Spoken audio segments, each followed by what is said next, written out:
Le monde du travail, sans doute la chose la plus compliquée à amadouer et sans doute la chose la plus compliquée pour savoir simplement qu'est-ce qu'on a envie de faire de notre vie.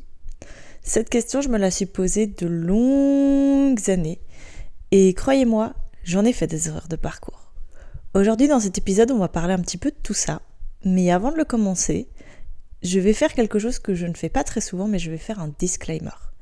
Bien évidemment, cet épisode s'adresse à tout le monde, mais je pense qu'il va particulièrement résonner dans la jeune génération et, ou, je l'espère, pour les gens qui cherchent à se reconvertir dans le monde professionnel.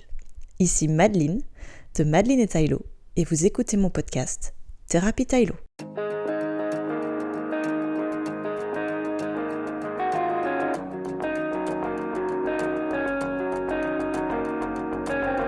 Hello la team Tylo, j'espère que vous allez bien. Il m'a fallu du temps pour trouver le courage de vous faire cet épisode, mais je pense qu'à quelques semaines d'un des plus gros changements de ma vie professionnelle, il va tomber à pic. Oui, je vais vous le dire plus tard dans cet épisode, mais ma vie professionnelle va encore prendre un tournant. Mais en attendant, on va revenir quelques années en arrière.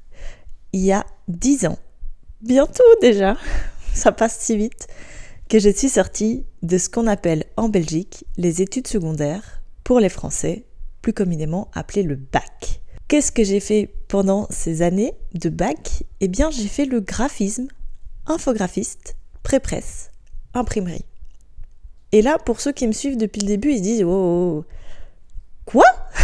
Eh bien oui, les gars, je suis graphiste de formation. Après, je pense comme beaucoup de jeunes, et en tout cas, avec des parents ambitieux pour leurs enfants, j'ai continué mes études dans le même domaine. Vous l'aurez compris, ce domaine m'a complètement désintéressée.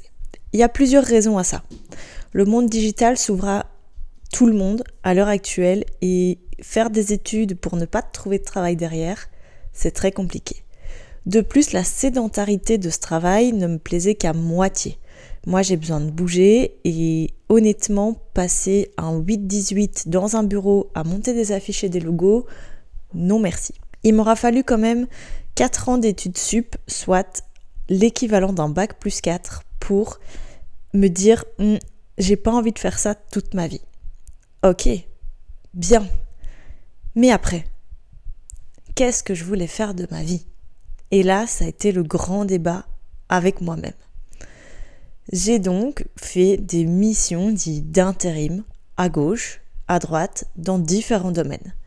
J'aime le textile, la vente ne me dérangeait pas, j'aime les animaux, mais sans plus. Genre, oui, j'aime les animaux, mais il y avait toujours un truc dans chaque métier qui se disait, ouais, il y a plus de contre que de pour. Et puis un jour, on se promène dans un centre commercial et on voit une annonce sur une vitrine. Vous allez rire parce que pour ceux qui me suivent de nouveau depuis le début, vous le savez, eh bien, j'ai postulé dans une boutique de Noël. Et comme vous le savez, j'aime pas Noël. Noël est pour moi une des fêtes les plus angoissantes de l'année. Eh bien oui, j'ai débarqué dans une boutique de Noël. Alors vous vous rendez bien compte, on vit en Europe, Noël n'a pas l'importance qu'il a par exemple aux États-Unis ou en Angleterre, et donc c'était une mission de courte durée. Je crois qu'elle a duré de septembre à janvier. C'est bien, ça paye les factures et surtout ça a payé les chevaux, mais ça a aussi permis de se dire finalement la vente, vous savez, dans la vente, en fait il y a différents types de vente, et bien sûr on va en parler. Et donc finalement, ce type de vente, j'aime bien. Et là, contre toute attente, parce que s'il y a bien un métier sur lequel j'avais une image ultra négative, c'est la vente. Je pense qu'il y a des clichés pour les années 2000, parce que moi j'ai grandi dans les années 2000, qui sait que malheureusement il y a des catégories de métiers plus valorisantes que d'autres, alors que moi personnellement, excusez-moi, mais j'ai beaucoup plus de respect pour un éboueur, ou quelqu'un qui va ramasser mes poubelles bleues, que pour un ministre qui n'aura pas spécialement fait de grandes études, qui est dans son bureau toute la journée. Simplement pourquoi ? Parce qu'avec le recul, un éboueur ou le monsieur qui va prendre mes sacs poubelles simplement, eh bien lui, il va être dehors toute l'année, de 4h du matin à midi, pour nettoyer les rues, simplement pour que nous, communs des mortels, ayons une vie le plus sain possible et le plus propre possible. Lui, qui neige, qui vente, qui pleuve, qui fasse 35 degrés, 50 degrés, quoi qu'il arrive, toutes les semaines, cette personne vient ramasser vos poubelles devant chez vous. Et juste ça, moi j'ai un immense respect pour ces gens-là. Et j'ai un plus grand respect pour ces gens-là, pour les pompiers, les urgentistes, etc., que pour des gens qui ont des doctorats et des bacs plus 25. Je sais même pas si ça existe d'ailleurs, parce que, en fait, oui, t'as fait des grandes études, mais tu sors pas très souvent de ton bureau. Et je trouve pas que ce soit très représentant de la vraie vie, en fait. Et moi, j'avais ce sentiment un peu de qu'est-ce que je peux faire à mon échelle de petite personne pour que ma vie valorise celle des autres. J'avais ce besoin d'exister pour moi, mais aussi que mon existence rende la vie des autres plus positive. Vous voyez, un peu manière tournesol, manière tout le monde est content quand il y a du soleil et tout le monde râle quand il pleut. J'avais envie un peu d'être cette aura, cette énergie. Et donc, cette courte durée en vente de détail, eh bien, je me suis dit, ouais, là, on a le temps. Avant d'être dans la vente de détail, j'ai été en grande surface et j'ai évidemment été en magasin de textile. Et c'était pas du tout. En fait, c'est exactement l'idée de la vente que j'avais. Cette idée hyper négative de on fait tout à la chaîne, vous êtes des numéros et on connaît pas vos prénoms et on s'en fout, on n'a pas le temps de parler. Et en vrai, ça me dérangeait pas plus que ça, mais je voyais pas faire toute ma vie là-dedans. Retenez bien, ce commerce de détail a commencé il y a 5 ans. Retenez bien. Après ça, la mission se termine parce que fatalement, en janvier, on fête plus Noël, on ferme le magasin et je reçois mon C4. C'est pas grave, c'était prévu, c'était comme ça, on le savait. Et donc là, de nouveau, ok, mais qu'est-ce que je vais faire ? J'ai pas de diplôme et de toute façon, le graphisme, c'est non, je ne veux pas faire ça toute ma vie. J'ai aussi, entre-temps, fait, avant ça même, en fait, un job étudiant en chenil pour chiens et pour chats. Et donc, je savais que déjà, j'avais cet attrait animalier, autre que les chevaux. J'avais cet attrait pour l'animalier, mais aussi pour le commerce de détail. Et donc, je me suis dit, tu vas trouver quelque chose qui, en fait, va réunir les deux. J'ai bien évidemment eu aussi la possibilité de reprendre le chenil, mais c'était pas possible. Honnêtement, personnellement, je ne m'en sentais pas capable à l'époque quand j'ai eu cette opportunité, alors j'ai préféré décliner. Et avec le recul à l'heure actuelle, je pense que la décision a été la bonne et vous allez surtout comprendre pourquoi dans la suite de cet épisode. Nous sommes donc en 2020 et je me retrouve au mois de janvier sans emploi. Sans emploi, mais très jeune, et qu'est-ce que je vais faire ? Je voulais regrouper l'animalier, le commerce de détail, parce que vous-même, vous savez, si on travaille dans l'animalier pur et dur, ça paye pas les factures. Bien sûr que l'idée, pendant de longues semaines, m'a traversé de travailler dans les chevaux, mais malheureusement, c'est pas possible et de nouveau, ça paye pas les factures. Donc il fallait, au minimum, un mi-temps, soit 19-20 heures par semaine, qui allait m'apporter un salaire. Un petit salaire, mais un salaire. Et donc, je commence à faire le tour des commerces près de chez moi, etc. Non. Sans blague, je crois que j'ai envoyé 200 CV et j'ai eu 3 réponses et des négatives. Alors, dit comme ça, j'espère que ça va un peu motiver la jeune génération qui se lance sur le marché du travail maintenant, parce que si vous savez ce que vous voulez faire, en fait, oui, vous allez vous prendre des réponses négatives, vous allez vous prendre des non-retours, ou genre vous aurez juste jamais de réponse, mais si vous savez que c'est ce que vous voulez faire de votre vie, juste lâchez pas en fait. Juste c'est pas possible, il faut pas lâcher. Donc je continue mes recherches, etc. Et près de chez moi, à plus ou moins 15 km, je dirais, il y avait cette animalerie. Cette animalerie que je fréquentais déjà en tant que cliente, mais donc je me dis, tu sais quoi, Mad, tu connais un peu le Le concept du magasin, c'est un magasin que tu aimes fréquenter pour tes animaux, que ce soit pour tes chevaux ou pour tes chats, et donc en fait va juste déposer ton CV. La personne, un cœur, je vous jure, je l'aime d'amour. Malheureusement, elle travaille plus avec nous à l'heure actuelle, mais je l'aime d'amour. Elle m'a dit, écoutez, eh bien en fait on prend pas de CV en magasin, ça ne se fait pas chez nous. Tout se fait sur la plateforme en ligne et donc elle me montre sur son smartphone tous les postes vacants. Donc là, je rentre chez moi, un peu déçue quand même, mais dans un petit coin de ma tête en me disant ouais, bah en fait, go.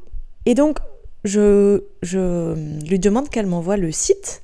Donc elle m'envoie le site sur WhatsApp et je vais moi-même voir les postes vacants. À l'époque, il y a 4 ans, il y avait plusieurs postes vacants et donc à un moment, il faut rester raisonné et raisonnable. Je me suis dit, ok, c'est ça que je veux faire, ça mélange tout ce que je veux, mais pas à 200 bornes de chez moi. Parce que c'est des grosses journées, c'est des gros horaires, c'est un métier lourd. Et donc, si en plus j'ai 5 heures de route pour aller travailler, c'est pas très intéressant. Donc je regarde un truc de max, genre 50 km de chez moi. 50 km, ça fait déjà pas mal de route, donc je me dis, allez, ça, il y a moyen. Et sans oublier aussi que dans tout ça, faut travailler mes chevaux, parce que mes chevaux sont là depuis avant que je travaille, même Lucifer. Et donc, eh bien, en fait, il fallait ce truc où j'ai un salaire fixe, mais j'ai aussi suffisamment de temps pour monter mes chevaux et former mon cheval de sport, qui n'avait pas encore 3 ans, mais vous voyez un peu le mood. Donc, je postule. Je postule à Waterloo, je postule à Herstal, je postule à Charleroi, je postule pour la même entreprise à 4 magasins différents. Et là, vous vous dites, elle est tarpin folle, la meuf, qu'est-ce qu'elle fout ? Je me suis simplement dit, en fait, je vais mettre un max de chance de mon côté et je vais postuler dans un max de magasins qui sont presque sur ma zone. Quelques jours plus tard, je reçois un mail en me convoquant à un entretien. Et donc, je vais à cet entretien, à Liège. Et ça se passe bien. Et elle me dit, écoutez, on va se recontacter. Quoi qu'il arrive, je vous recontacte. Sachez que le jour où je suis sortie de cet entretien, j'avais tous les mails de refus. Ce sont des mails automatiques, mais tous les mails de refus des autres magasins. Alors que je sortais d'un entretien pour cette même entreprise. Et quelques heures plus tard, je reçois un coup de téléphone. Et ce coup de téléphone me dit, voilà, on veut travailler avec vous. Quand est-ce que vous savez commencer ?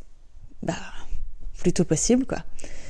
Une semaine après, je commençais. Et donc, juste de par ça, ce début d'expérience, j'ai envie de vous dire, ne vous arrêtez pas à des refus. Parce que, en fait, regardez, le jour même où j'ai été engagée dans cette boîte, j'ai eu des mails de refus pour cette même boîte en me disant que mon profil ne correspondait pas.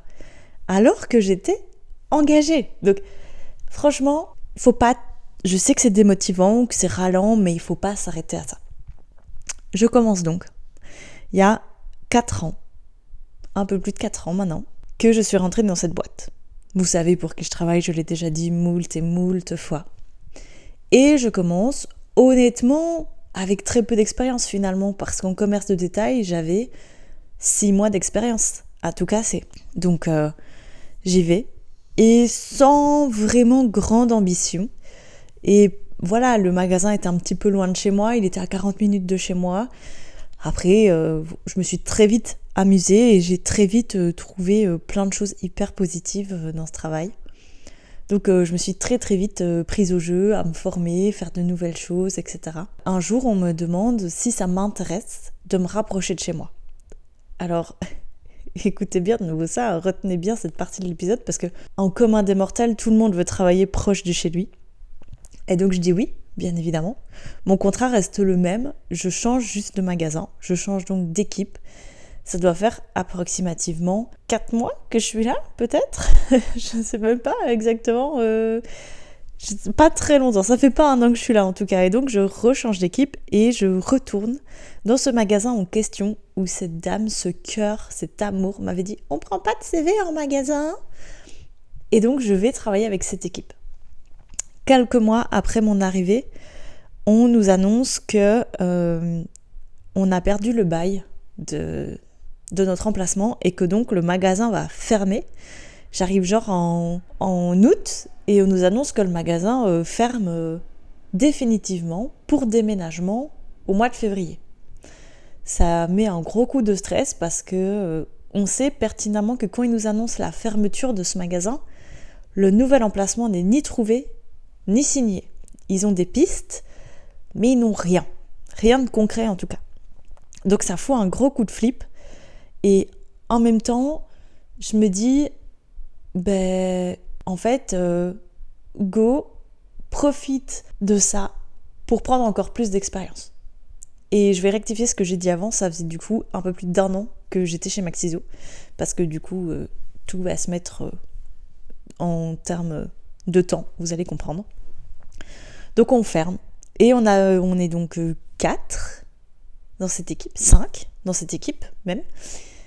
Notre chef, qui lui a une voiture de société, donc est apte à aller partout en Belgique, en tout cas en Wallonie et à Bruxelles.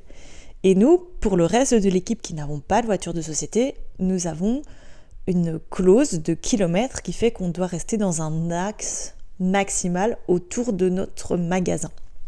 Et donc, nous avons soit le choix de retourner sur Liège, qui savait accueillir 2 personnes de l'équipe, soit sur Charleroi, qui savait accueillir 2 personnes de l'équipe. Moi, venant du magasin de Liège, pour plus de facilité, Maxiso voulait me renvoyer à Liège. Et j'ai dit, non, en fait. Moi, je préfère aller à Charleroi. Parce que je préfère prendre une autre expérience, je préfère connaître une nouvelle équipe, une nouvelle manière de travailler. Et là, Maxiso s'est dit, fut-elle artiste. Donc moi, on m'envoie à Charleroi avec un de mes collègues, qui n'est plus là non plus à l'heure actuelle dans l'équipe. Et on envoie les 2 filles donc à Liège et notre collègue qui fait toute la Wallonie et tout Bruxelles parce qu'il a la voiture de société. Cette fermeture dure de très très très longs mois. Mais vraiment, quand je vous dis de longs mois, c'est de longs mois. On a fermé en février et on a ouvert le nouveau magasin à Andenne en septembre. Je vous laisse imaginer les péripéties qui se sont passées pendant ces longs mois. Alors moi, ça a été une expérience de dingue, même si j'ai vécu un peu des frustrations. Et c'est maintenant que j'y viens. Je pars donc à Charleroi quelques mois, 2-3 mois, quelque chose comme ça. Et même un peu plus. Et en fait, il y a quelqu'un qui est malade ou qui, je sais plus quoi, à Liège. Et donc on me dit, écoute, faut que tu retournes à Liège, quoi qu'il arrive, parce que ils ont plus besoin de toi que l'équipe de Charleroi. Donc je dis, ça me fait chier, mais c'est pas grave, j'y vais. Et je monte un peu patte blanche. Il faut savoir que ça, donc je suis arrivée en février à Charleroi et en juillet, je suis repartie sur Liège. Et entre-temps, on avait déjà 2 personnes qui avaient disparu. Une qui avait disparu, qui n'a plus jamais donné signe de vie, mais qui est toujours en vie, je vous rassure. Une qui avait mis un certificat pour se faire opérer et puis qui a trouvé un travail plus proche de chez elle. Et une qui est partie pour raison personnelle. Donc en gros, on n'était plus que 2 sur notre équipe de 5. Et j'ai dit, ok, je retourne à Liège. C'est embêtant, mais c'est pas grave. C'est une nouvelle équipe finalement, avec une nouvelle gérance. Donc je vais encore apprendre de nouvelles manières de travailler. Et là, Maxiso se dit, ouais, ok, elle perd par le nord, elle prend toutes les opportunités qu'on lui donne. Et au moment où j'arrive à Liège, on me dit, écoute, l'assistante de ton gérant a démissionné. Donc en gros, le poste est vacant. On me dit ça comme ça, et moi, je savais, ça fait 2 ans que je suis là, je me dis, ouais, peut-être un peu tôt, je n'ai pas vraiment d'expérience et tout avant d'arriver chez vous, c'est un peu... Et la gérante de Liège me dit, si, en fait, fonce. Juste fonce, postule, et puis tu verras bien. Donc je postule. Ils me font faire des tests et des tests et des tests, des tests que je ne réussis pas, mais les gérants poussent pour que je passe. Donc à tout moment, je ne savais pas. Parce que les gérants me disaient ouais, ça passe, et les RH me disaient non, ça passe pas, t'as pas le profil, etc. Donc à tout moment, en fait, la décision a reposé sur mon chef. Et c'est donc jusqu'à la dernière minute, j'étais en balance avec quelqu'un de l'extérieur. Et je vous jure, c'est excitant et à la fois extrêmement flippant. Mais en fait, ça, dans ma mentalité à moi, ça me donne l'envie de me dépasser, de dire écoute, voilà ce que tu rates si tu me choisis pas moi. Et donc, vous l'aurez compris, ça fait 2 ans maintenant, un petit peu plus, que j'ai mon poste d'assistante gérante. Et donc ça, c'est incroyable. Et voilà, cette année, en 2024, que je signe donc ma 4e année avec Maxiso, avec déjà 3 magasins derrière moi. C'est vraiment une expérience un peu dingue. Vraiment, c'est une entreprise, si vous voulez travailler dans l'animalier, que je recommande à tout le monde, peu importe le pays. Cette année, début d'année, mon collègue arrive en magasin et nous dit, écoutez, voilà, on a une annonce à vous faire. Et à nous faire, enfin c'était un peu... il nous dit, écoutez, voilà, c'est ma dernière année en magasin, après je pars. Et donc on se dit, bah ok, cool, donc on y voit tous des opportunités. Et vous savez, bien que je sois assistante gérante, je reste toujours cette petite fille un peu timide dans le fond de la classe, et je reste surtout la plus jeune de mon équipe. Et donc je lui dis, bah écoute, moi je veux bien reprendre ta place si jamais. Et donc Maxiso, quoi qu'il arrive, me garantit qu'en 2025, je passe gérante. Donc en moins de 5 ans, je passe de simple vendeuse sans expérience à gérante. Donc juste, les gars, c'est possible sans diplôme. Juste, il faut se battre et se donner les moyens d'y arriver. Mais l'histoire ne s'arrête surtout pas là. Et déjà, rien que là, vous vous dites, mais attends, ta vie, c'est Gossip Girl, alors un petit peu, mais c'est pour ça aussi qu'on fait des podcasts ensemble. Et donc, en gros, on m'annonce ça, et donc je bosse, je forme mon assistante. Je dis, voilà, on va faire ça comme ça, parce qu'il faut savoir que du coup, cette année, mon collègue, qui s'en va en 2025, n'est déjà plus vraiment là.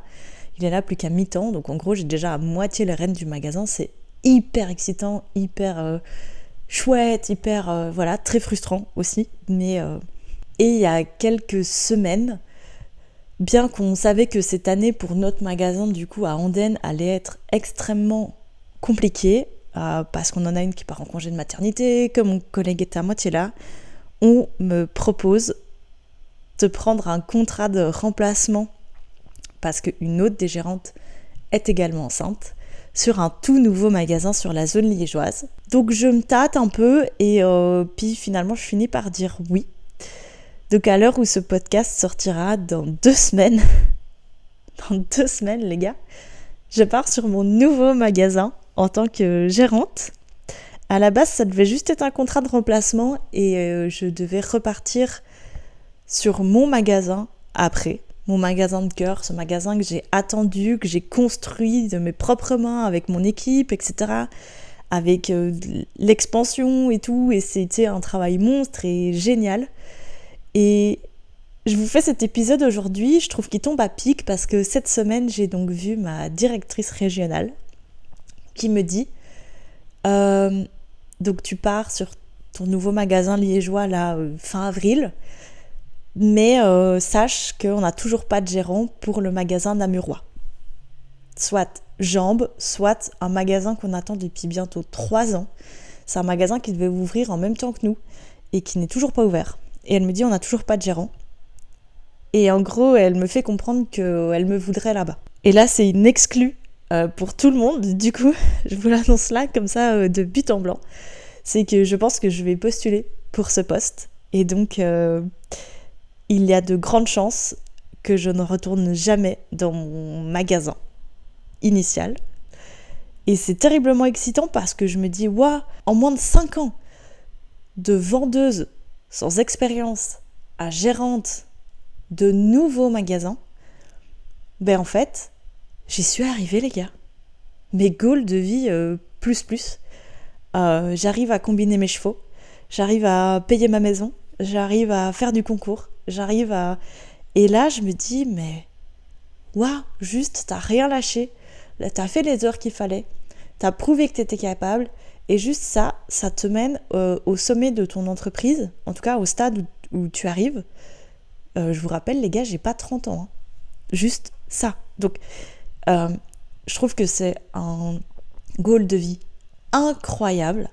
J'ai juste envie par cet épisode, de vous dire, mais en fait, croyez en vos rêves et juste donnez-vous les moyens d'y arriver, parce que oui, c'est dur, oui, c'est long, oui, on doute, parce que je vais pas vous mentir, j'ai douté de longs moments, je réfléchis encore maintenant à tous les postes qu'on me propose, etc.